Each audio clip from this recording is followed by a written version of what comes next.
नमस्कार, मेरा नाम है विवेक बिश्नोई।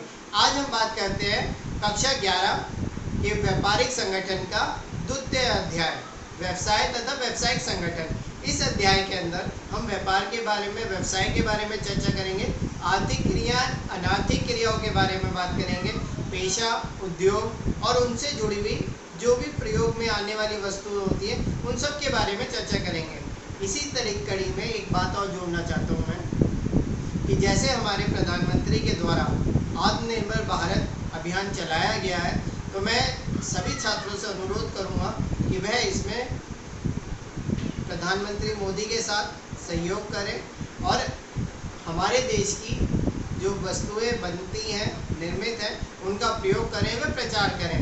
चलो आज का विषय शुरू करें। कक्षा 11 व्यापारिक संगठन का दूसरा अध्याय है व्यवसाय तथा व्यावसायिक संगठन। तो इस व्यवसाय को समझने के लिए क्या होता है व्यवसाय, क्या क्या चीज़ें इसमें जुड़ी हुई होती हैं, इन सब के बारे में बात करते हैं। तो शुरू करते हैं।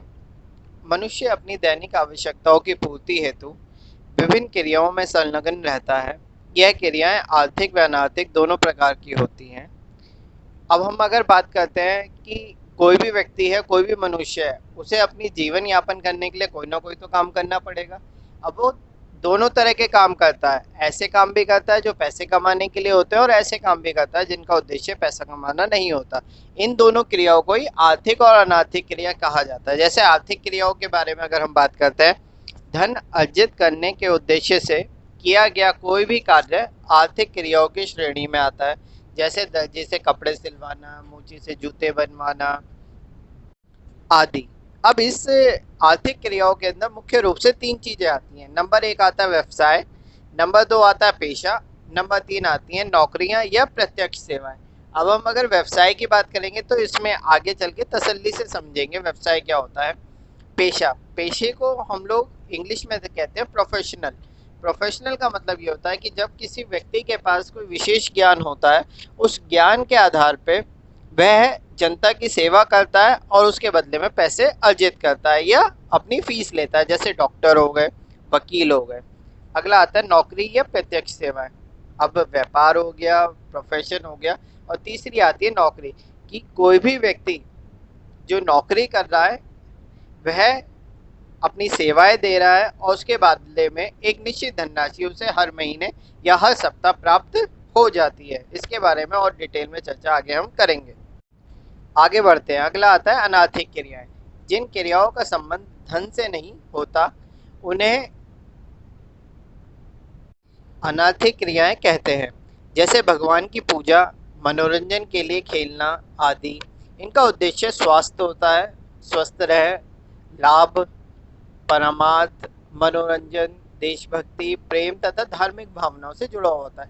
ऐसी क्रियाएं जो हम केवल अपने मनोरंजन के लिए, अपने स्वास्थ्य के लिए, अपने पसंद के लिए करते हैं। जैसे उदाहरण से समझते हैं कि कोई गायक हो सकता है कि बहुत अच्छा गाता हो, वह अपने दोस्तों के बीच में गाना बैठ के सुना रहा है तो हो सकता है अपना मनोरंजन या अपने दोस्त परिवार का मनोरंजन कर रहा है। लेकिन वही व्यक्ति अगर किसी स्टेज पे, किसी जागरण में, किसी भी कार्यक्रम में जाके कोई गाना या कोई भजन गा रहा है तो वह उसके लिए पैसे लेता है। तो अनार्थिक क्रिया मुख्य रूप से आपके मनोरंजन के लिए, आपके स्वस्थ जीवन के लिए, अपने परिवार के साथ जो भी चीज़ें हम करते हैं वो सारी की सारी अनार्थिक क्रियाओं में आती हैं। दोनों क्रियाओं को समझने के बाद आर्थिक और अनार्थिक आगे बढ़ते हैं। अगला आता है व्यवसाय। व्यवसाय का तात्पर्य उन समस्त वैध मानवीय एवं आर्थिक क्रियाओं से है जिनका उद्देश्य समाज की आवश्यकताओं की पूर्ति करते हुए धन उपार्जन द्वारा लाभ कमाना होता है। इसी कारण व्यवसाय के अंतर्गत वाणिज्य, व्यापार, उद्योग, नौकरी, पेशा आदि को सम्मिलित किया जाता है। तो व्यवसाय के अंदर ये सारी की सारी चीजें आती हैं। आगे देखते हैं व्यवसाय का वर्गीकरण। अब व्यवसाय के वर्गीकरण को अगर हम समझते हैं चार्ट के माध्यम से, तो सबसे पहले आता है व्यवसाय। व्यवसाय के 2 भाग होते हैं, उद्योग या वाणिज्य। तो उद्योग की तरफ बढ़ते हैं। तो इसके अंदर उद्योगों को 4 भागों में बांटा गया है, निष्कर्षण, जननिक, रचनात्मक, निर्माणी। अगला आता है वाणिज्य। वाणिज्य को 2 भागों में बांटा गया है, व्यापार और व्यापार के सहायक।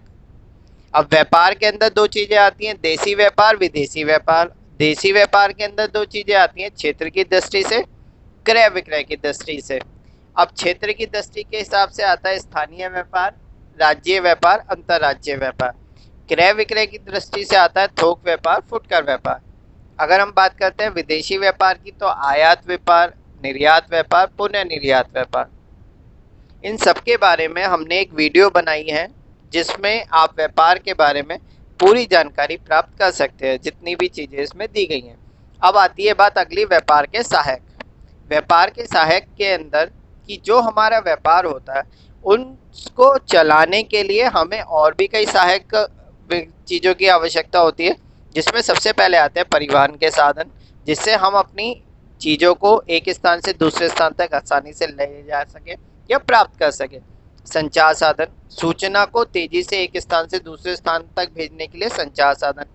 वित्तीय साधन या संस्थाएं, बैंक, फाइनेंशियल इंस्टीट्यूशन जो पैसे का लेन देन आसानी से कर सकें। बीमा, इंश्योरेंस, जब भी कोई व्यापारी अपने माल को एक स्थान से दूसरे स्थान तक भेजना चाहता है, वहाँ उस माल का बीमा कराना चाहता है जिससे वह निश्चिंत हो जाए, तो बीमा। उसके अलावा स्कंद एवं उपजी विपणन, ये ऐसी संस्थाएं होती हैं जहाँ पे हम अपने शेयर्स को बेचना खरीदना, या मंडियों के रूप में जहाँ पे हम अपने कृषि की जो पैदावार है उस चीज़ों को खरीदा बेचा जा सके। बैंक वित्तीय संस्थाओं का ही एक पार्ट है। इसके अलावा संग्रहालय, स्टोरेज, कोल्ड स्टोर, जहाँ पे हम अपने द्वारा उत्पादित वस्तुओं को संग्रह कर सकें, संभाल के रख सकें।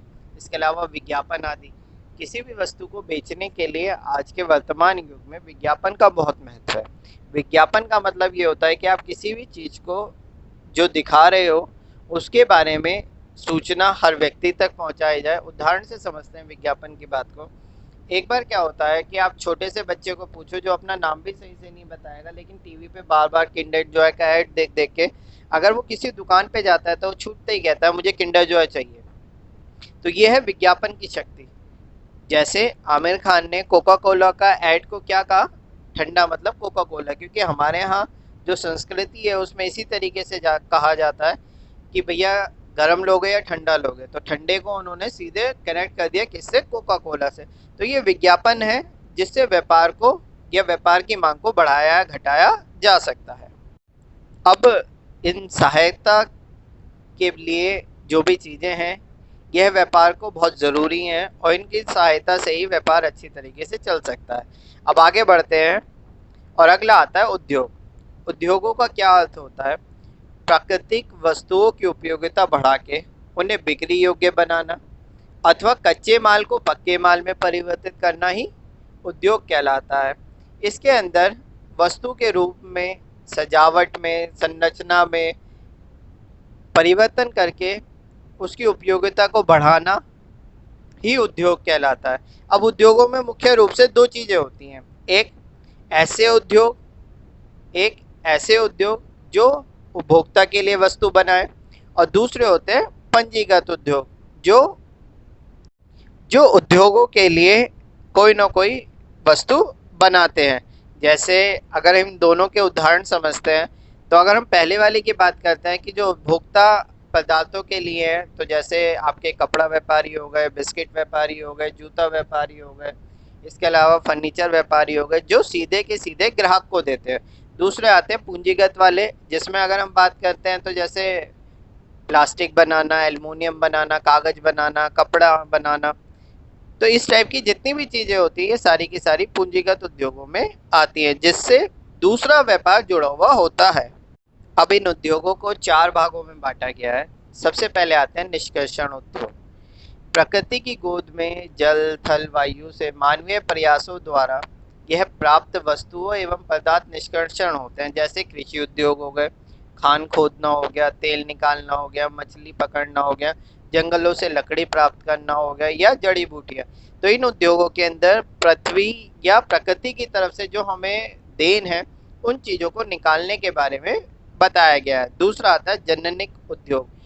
जननी उद्योग का मतलब ये होता है जिसमें हम किसी चीज़ की, चाहे वो पौधे हों चाहे वो जानवर हों, उनकी नस्ल सुधारने के लिए पशुओं के प्रजनन से संबंधित होते हैं। इन उद्योगों को जननी उद्योग कहा जाता है।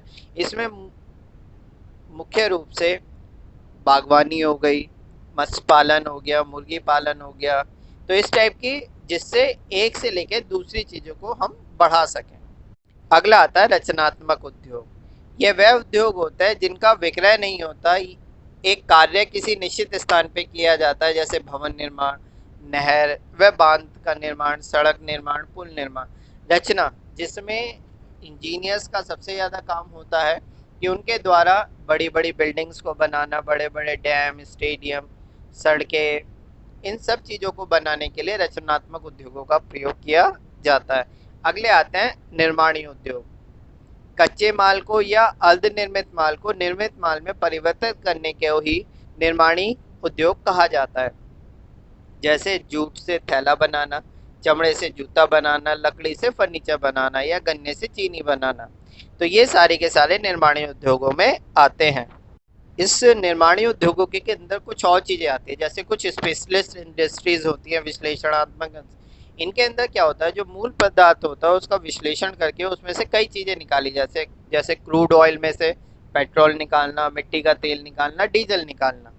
अगला आता है असेंबलिंग इंडस्ट्री। असेंबलिंग इंडस्ट्री के अंदर क्या होता है कि बहुत सारे छोटी छोटी चीज़ों को इकट्ठा करना और उन सब चीज़ों को जोड़ के एक नई वस्तु बनाना, जैसे गाड़ी, जैसे कंप्यूटर, जैसे मोबाइल फ़ोन।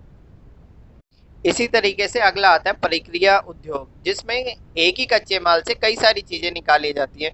जैसे अगर हम चीनी की बात करते हैं, गुड़ की बात करते हैं, तो गन्ने से गुड़ निकलता है, चीनी निकलता है, और जो उसका खोल होता है उससे आपने सुना होगा कि कागज़ भी बनता है। इसके अलावा वहाँ पे पावर पॉइंट भी वो आपके पावर स्टेशन भी होते हैं जहाँ से बिजली पैदा होती है। तो ये जो हमारी चीनी मिल या गुड़ मिलें होती हैं, इनमें कई सारी चीज़ें होती हैं।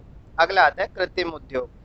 जब एक वस्तु को बनाने के लिए कई सारी चीज़ों को जोड़ा जाता है, मुख्य रूप से सीमेंट इंडस्ट्री में ऐसा होता है कि उसको बनाने के लिए कई सारी चीज़ों को इकट्ठा करके जोड़ा जाता है। आज हमने इस अध्याय में अभी उद्योगों के बारे में पढ़ा। अगर आपको कोई दिक्कत परेशानी आती है तो आप मुझे मेल करके दिक्कत परेशानी पूछ सकते हैं। इसके अलावा जैसा कि आप सबको पता है, इस समय प्रधानमंत्री का आह्वान है भारत को आत्मनिर्भर बनाना है, तो कोशिश करें कि भारत की निर्मित वस्तुओं का प्रयोग करें, उनका प्रचार करें। धन्यवाद। जय हिंद। वंदे मातरम।